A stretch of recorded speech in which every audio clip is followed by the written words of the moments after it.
Beat 2, 3, 4. Okay, three-way dance, and I got to hit the music. Uh-oh.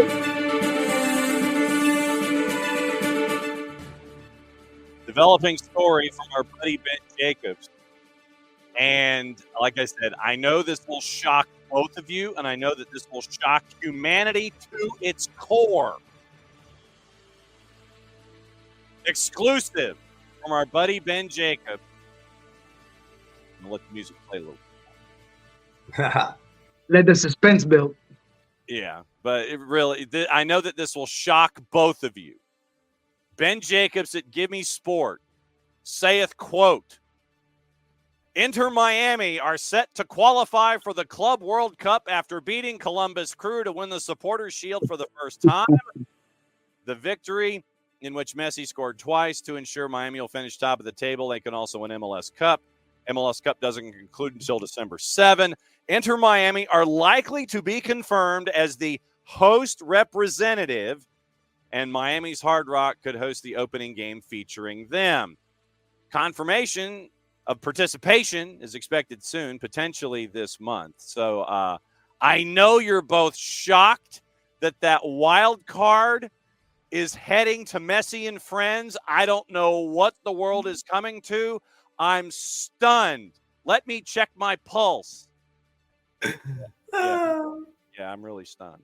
Color me shocked that was going to be where Team 32 was going to be in the Club World Cup that doesn't have a TV deal, that has clubs sitting there wondering, okay, fam, where's the payout? And we finally had venues announced, but there are too many questions and there are answers. And, oh, no, Messi and friends are the wild card. Color me stunned. How did this happen? How did this happen, people? What's the world coming to? Yeah, I don't know what shocked me less, that or Pochettino eventually being announced by U.S. men's national team as the head coach. I mean, both the shocking things that I never saw coming. And yeah, I mean, it was written in stone. It was clearly going to be the perfect way to transition that Messi is done what he's done in MLS, and he was going to be, and he's going to be in all the marketing and all of the spotlight of the Club World Cup. And, now that it's Miami, they were going to use the shield as well. We have to make sure that we give Miami the credit they deserve, and getting the shield should also get them an opportunity to be in the Club World Cup. I mean, it was so obvious was going to happen that, yeah, it's interesting. It's what everybody expected, but good for Miami. Good for Miami. Okay. Yes, sir. This is the handoff. So, all right. So let me ask you this, Niko. Before you came in, we were discussing what happened last night with the match involving Nino's favored at Crew 96 and Messi and friends. I will maintain, and I think that this is probably a majority opinion. All right. So let me ask you, who's the better club, Crew or Messi and friends?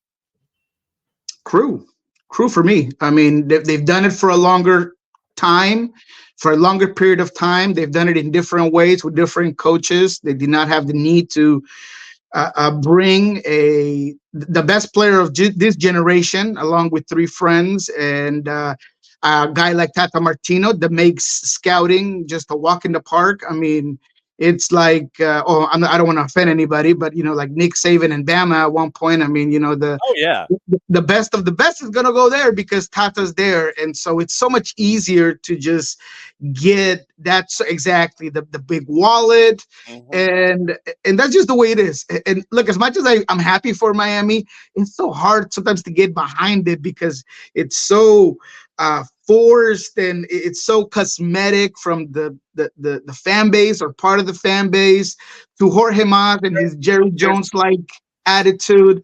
I mean, last night all over the background of people's interviews and talking and with the shield and all the antics. Come on, man, give me a break. It's cringe, man. Something my son used to use that apparently is no longer cool either, but cringe is what I would say when it comes to that. So cringe, Jorge Mas. I know. Terrible. I'm down with it. All right. So, Nino, your MLS question for Niko on the handoff. What's on your mind? Um, what are the chances? What are the chances for Seattle? Now you won yesterday. You're number 4, and expectations. What are your expectations for a playoffs, man? Yeah, look, I mean, it's a good question because as soccer tends to do, it changes through the weeks. I am still firm that Seattle has no more than a 15% chance of really putting it all together and making it all the way to even the Western Conference final. I understand that results is what drives us, but we got to see beyond it. And as much as it's not Seattle's fault, the calendar has been very benevolent. No HH, no Ponce against Houston, no Ryan Gold, and 2 other key components for Vancouver last night. When they beat Columbus, it was 6 players and a field player at goal when they got that 4-0 win. So there's just a lot of things that I continue to hold as I'm not sure what the Sounders will do when they get a full loaded team that's better than they are, and can they put it together? So because of that, I still think that the inertia and the momentum is there to where maybe they will put up a really good performance in their first match. And that changed for me because I felt like they were going to get burned out in the very first game. Now maybe they'll win one and see how it goes from there. All right. So, Nino, you said what's going on the weekend. What else do folks need to know about what's going on with you and Gold TV and everything else during the week there with you? But what's the word, sir? What do folks need to know? What they need to know is that the Columbus Crew will be back, and we'll see you again into Miami in the finals of the Eastern Conference Finals, and we see how we do in that thing. All right. I would agree, and Nino, I would say that. And I never want this to be an excuse, but the refereeing was very lopsided in my opinion. I felt like Busquets had a really tough challenge that could have been a red card that didn't. I felt like the second yellow on Rudy Camacho was very soft. Hey, that never happens, that Busquets gets a skate. Yeah, exactly. So not saying that was the defining factor, but I feel like it definitely played into the game. Chicho, I've never seen him shoot a PK that way. Oh. It was very odd. So they could have very easily tied this game. So I believe you. I think Columbus will be back, and it'll be interesting to see what happens in another point of the tournament. All right. Sir. As always, Nino, great to see you to go fully loaded to take things off in the first half hour of the show, the first half hour of hour number 2 on a Thursday. Be safe, my friend. Have great calls. Save those pipes. Say hi to the boss back behind you, and go take a nap. We'll see you soon, my friend. See you guys. Take care. Thank you. That is Nino. And so, yeah, Nino's fired up about his crew this morning. I'm sure. I mean, everybody would be, right? I mean, it was a good game. It was entertaining. It was fun. But there were some things that were odd and cringe afterwards, and some of the refereeing was questionable. Like I said, even Chicho's PK was sus. I don't know. It felt like it was all just ready there for Miami to just take it. Mm-hmm. And one of the things that we do on a match day leading into the matchups themselves is we make a point to go through the officiating crews that are attached to matches. And I think disappointingly, more often than not, you end up with center refs that shouldn't be assigned to higher profile games, if that makes any sense, because Absolutely. There are center refs that have problems navigating high-profile matches involving teams that have that do things stylistically, and you lose control of the match early on, or you secede, you give up control of the match. Yep. Unless you're going to call things consistently, and from all indications, it sounds like Drew Fisher, the man in the middle last night for Crew and Messi and Friends, wasn't all that even-handed when it came to his distribution of things. Is that fair? That is very fair, and I think that's spot on. And that was the odd part about it is that, and I've always said it, I don't expect the referee to be perfect, nobody is, but I do expect you to be consistent. And I felt like he really lacked consistency overall. And when he did start to call a lot of fouls on Miami, the switch of the game, the momentum had already shifted. The moment that Columbus had to take this game away was as soon as the first goal comes through, and that was just not there. And a lot of it had to do because of the way the officiating went. Yeah, and so it's something, and we do this as a public service. Yes, we do rail on officials. Yes, we do rail on pro. But I think at the same time, I think it's just as important to sit there and give folks something to keep an eye on and be vigilant about with your viewing habits and your critical eye as we get to the final match or 2 or 3 in a regular season and get everything all squared away. So it's just things that we would suggest that folks keep an eye out for going forward as we get to crunch time. A couple of other matches last night, and we have to reset the clock on, you know how like when there's a building that's under construction and there's always that sign out front with all the plank boards and everything. Yep. Days at this construction site since the last accident happened, consecutive days of safety kind of a thing. Yep. We do the same thing here involving stupidity down here. And so we had a good run. We had a good run of days where, 15, 16, 17, 18, we've had a good run. But that came crashing to a halt apparently last night in New Jersey, where the FC Cincinnati match and NYC playing at Red Bull Arena in New Jersey, that's just confounding on a bunch of different levels. So according to Pat Brennan, Cincinnati Enquirer, in a match marred by a late stoppage in play due to an FC Cincinnati player reportedly being subjected to discriminatory remarks, FCC dropped its second game in a row, 3-2 loss to NYCFC in a sparse crowd at Red Bull Arena, home of the New York Red Bulls. Color me shocked that it was a sparse crowd. Post-match, the consequences of the defeat for FC Cincinnati took a backseat to what MLS officials stated in a post-match report was a homophobic chant directed at an FCC player. In a separate statement, FCC officials said NYCFC fans were responsible for the chant in question. Around the 86th minute, referee Guido Gonzalez Jr. stopped the match in response to the slur, then discussed the matter with the head coaches of both clubs, instructed stadium officials to proceed with the PSA regarding the incident. Ladies and gentlemen, discrimination has no place in our sport. Fan chant was used as offensive. We asked you not to continue to use the chant. Thank you. Match did not restart until the in-stadium announcement was repeated in Spanish. After it occurred, FC Cincinnati got the match restarted in the 90th minute with a drop ball. After the game, FC Cincinnati head coach Pat Noonan was asked how match officials handled the incident, how he personally felt about one of his players being targeted. At the time, he was still gathering facts, but club and MLS officials would later confirm details of the incident. And so then Pat Noonan says what he says, and statement to the Enquirer. MLS came up with their statement involving a homophobic slur. We have to reset the stupidity down here clock to 0. We got to put the 0 back on the board outside the construction site here at SDH. I'm real tired of this crap.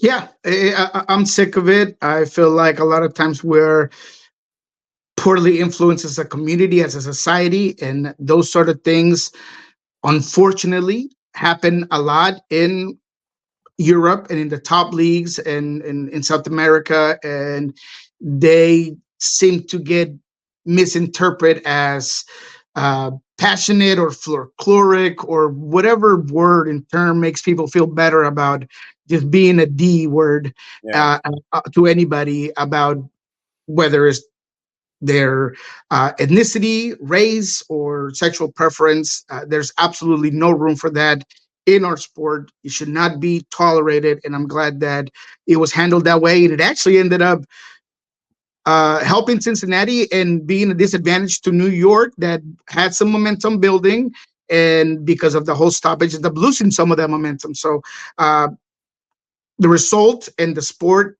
goes second to this sort of situation. But I feel like because of the stoppage, I'm glad that it affected the team of the people that were trying to make this ridiculous chance. Yeah.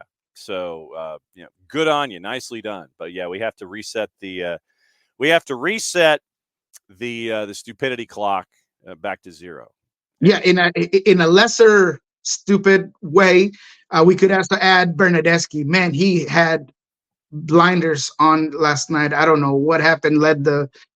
Let his frustration get the best of him, and he was another factor of stupidity in a lesser important way. But yeah, he was not very bright last night. Yeah, no, he was not very bright last night at all. And so since you mentioned it, 3-0 win, dominant. Vancouver did have some absences last night. You were plus 179 heading in, but you got the win as a road dog in Cascadia. Obviously, that helps things out when it comes to the standings, but some of your takeaways from the 3-0 win for Seattle last night.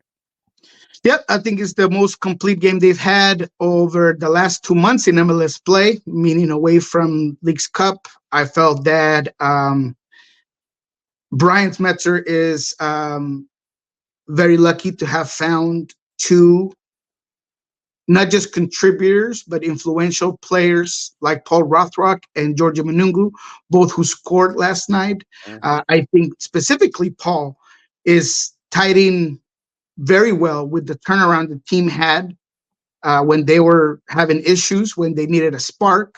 And he's become a guy that has surprised many. Last night I asked him that if he was surprised. He said he had high expectations, and he had, I think it was 15 goal contributions, something to that similar number he said about what he had expectations for him.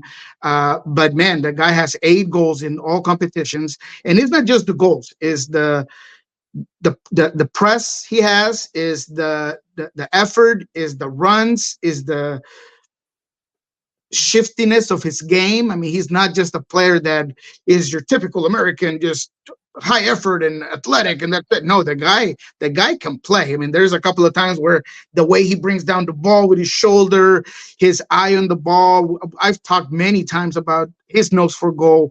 So last night we saw a lot of that. Defensively, this team, and I've said it consistently as well, that's the baseline. That's the foundation of Seattle's success, is that defense. Is Yemer Gomez-Andrade, who was unbelievable in the last 2 games. Is Alex Roldan playing well. Is Nuhu last night gets the ball and blocks it on the line. Steph was beat. Yemer was beat. The ball was about to get in the goal, and with that flair that Nuhu has, he gets it out of the back of the net. So, it was just an overall good performance as a unit. The collective play yesterday was very well. There were moments where Vancouver challenged Seattle, and there were moments that they lost some momentum. And at that time, even when they had to defend a little bit deeper and they had to get more compact, they did that. They were physical. They were good on possession.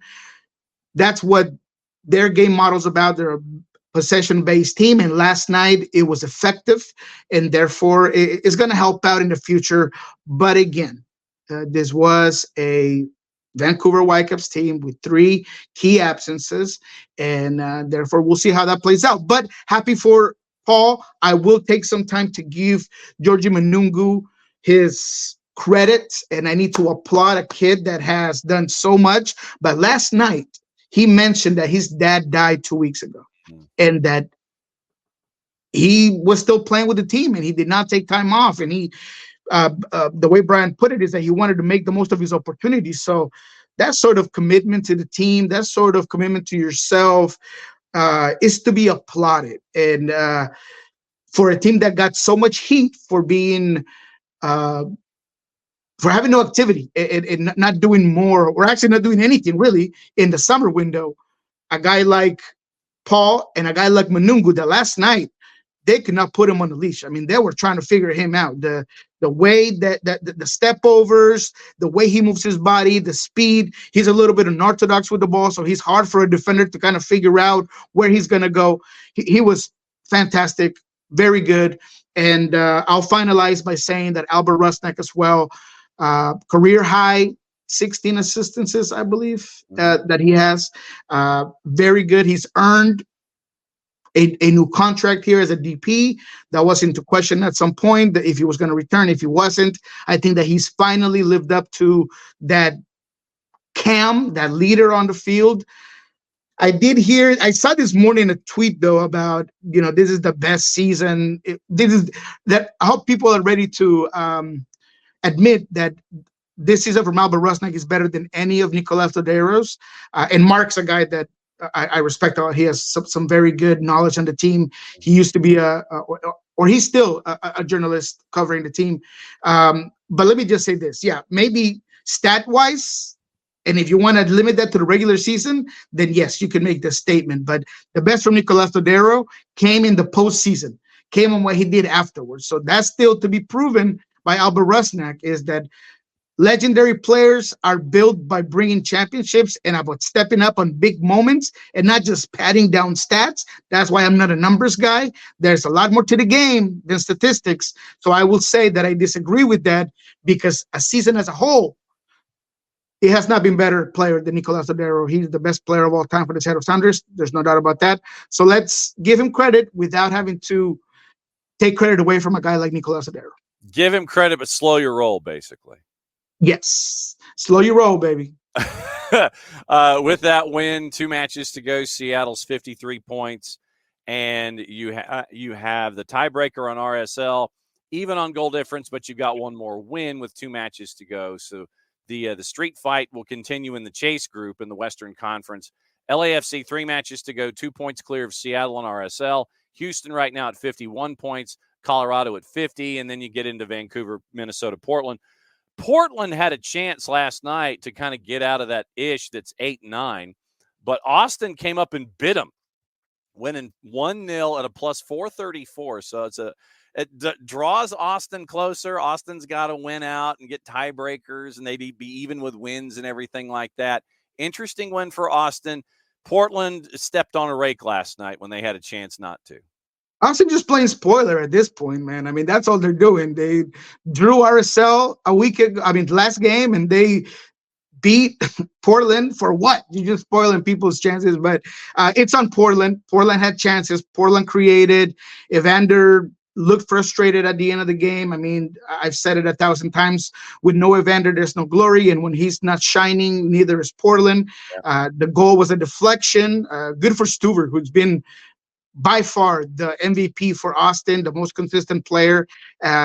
Just the way he's kept that team going is amazing at the goalkeeping position. But yeah, Portland should have done more. Minnesota's not losing a beat. So I think that we're starting to see those teams that are going to stay above. Good for Seattle to be in third. I was not expecting it. They have a tough game against Colorado coming up. But the West, I think, is starting to take shape. And if there's 2 teams that should be worried, RSL, because man, it feels like there's the curse of the Bambino, and then there's the curse of the Colombino, because once Andres Gomez was out, they have not been the same, baby. They have not been the same. Not Chicho has been the same. The attack hasn't been the same, and they really need to figure it out before. And Portland, man, if they keep dropping points, if they keep giving these teams a way in, they might find themselves out. Yep, and the East is its standard amount of chaos. We talked about Messi and friends getting the win last night in a very unevenly called match at Crew. Joseph gets a brace last night at a plus 380. Atlanta loses 2-1. Charlotte gets rid of the dumpster fire. They were a favorite and won. NYC exposes Cincinnati's issues at the back once again, winning 3-2. Purple team won at home, beating Philadelphia 2-1. Red Bulls, and you mentioned what's going on with Toronto FC. It's like, I don't know what Toronto FC team's going to show up on any given time. And so the standings in the East after the end of the day, we'll get into cliffhanger in just a second. Eastern Conference, Messi and friends are clear, and they're going to the Club World Cup. Who knew? Cruz at 57, but they've got a match in hand on Cincinnati. I'm worried about Cincinnati. I really am. With all the injuries that they have at the back, they're going to have to outscore folks. I don't know if they can do that. You should be. Purple teams, 1-4 of 5. They're at 49 and 4th. NYC is 2 wins ahead of Red Bulls at 47. That gets us to Charlotte at 7th at 45. CF Montreal's at 40. They're unbeaten in their last 5. They've got some separation on everybody else. Toronto FC, now everybody's the one that's gunning for you. You've only got one point in your last 4 matches. You only have 1 match left, so you'll be a sitting duck on the decision day. Philadelphia's at 37, 9 wins. DC's at 37, 9 wins. Atlanta's at 34, 8 wins. Nashville's at 33, 8 wins. The Revs, they need to win out and have everybody else lose out. And the Revs right now are at 31. They've lost 3 of 5. And the Dumpster Fire have been eliminated. They have 1 match to go and can't get any higher than 33 points. All right, so that sets up cliffhanger. And, actually, what do you think about what's going on in the East and the chaos before we get into cliffhanger? I think Charlotte heard us talking, and they decided to figure it out and score some goals and find their way through.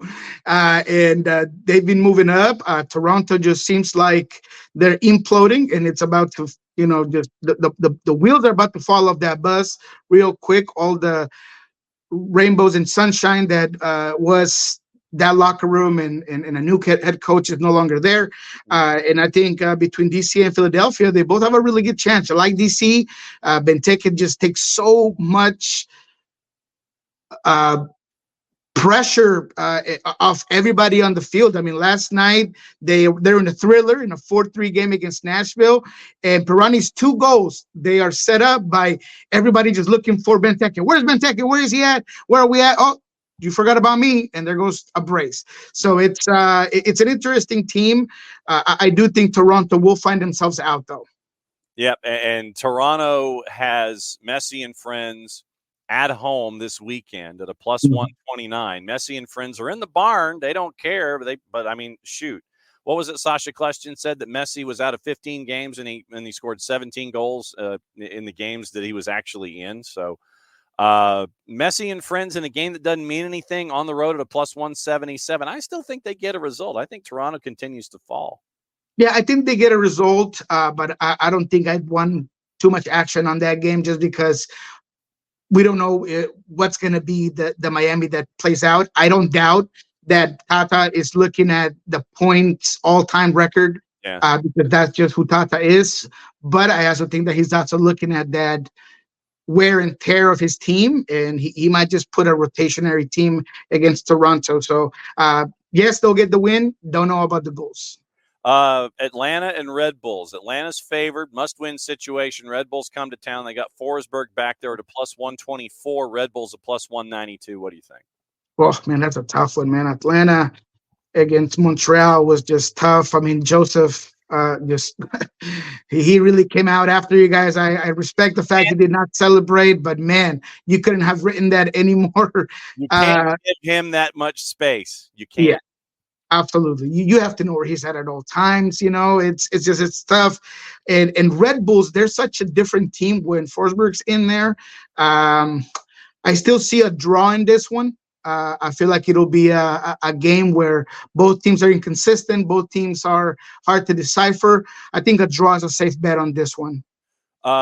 Charlotte's playing CF Montreal. Good for them. Crew hosting Philadelphia at a minus 161. What do you think? I win nothing. What are the goals? I definitely those numbers are not going to get any better. So the only thing that I would want in this game is maybe goals.